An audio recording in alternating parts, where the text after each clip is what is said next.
The lesson from WeWork should be that when somebody presents you with a valuation and they give you an answer which is a number, that is not a complete answer. What are the terms that are attached to this number? And then you have to ask yourself, whether you're a founder or you're an employee or an investor looking to invest later, as what the implications of those terms are for you.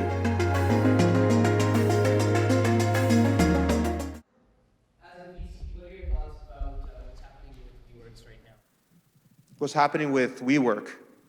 So I am not close to the company, so it's very difficult for me to comment on the behaviors of the investors or the behaviors of the founder or the CEO.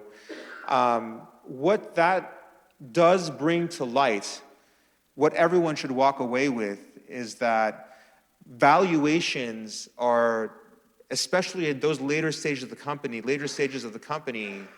start to become complex. It is a complex number. How many of you guys know about the issue? I mean, how many of you guys are engineers? You guys are complex numbers. You have a real part and an imaginary part.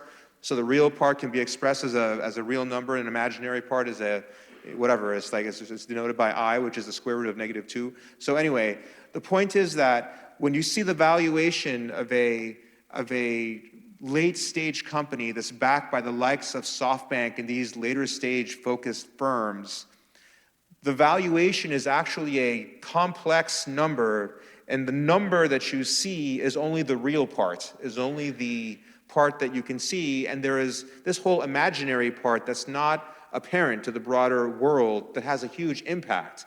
So there's a concept called preferences. How many of you guys are aware of preferences? Some of you are nodding your heads. So preferences basically means or imply who gets their money back.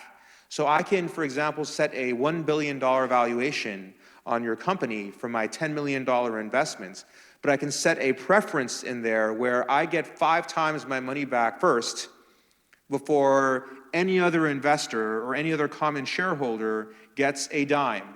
So I can walk away. So if you get acquired for $60 million, then I get $50 million, and $10 million gets distributed amongst the remaining shareholders. So if somebody before me invested at a $50 million valuation, they're going to be underwater. And the leadership and the employees may not get much, and their options are going to be underwater.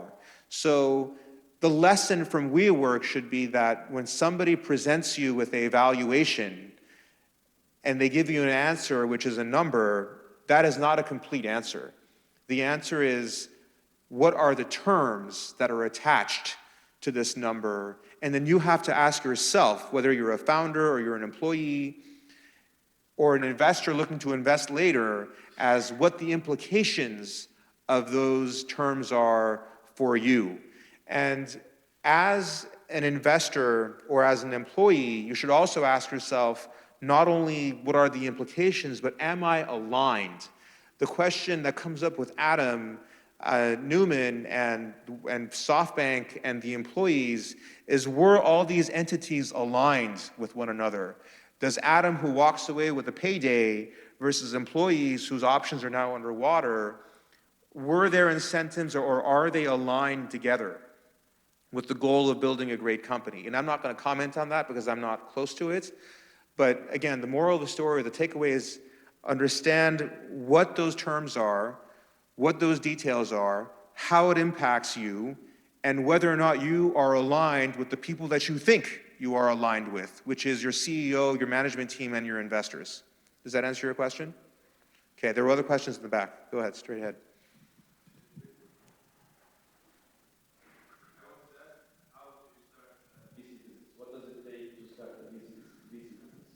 What does it take to start? It takes a lot of grit to start a VC business. So I joined Lux in our early days, and so we were building our firm at the time. I can tell you that it takes a ton of patience. It takes a ton of persistence. A lot of credit to my partners, Peter and Josh, who are the founders of the firm. They spent 7 years building the firm before I showed up. And at that time, a lot of entrepreneurs and investors, especially here in California, didn't know who we were.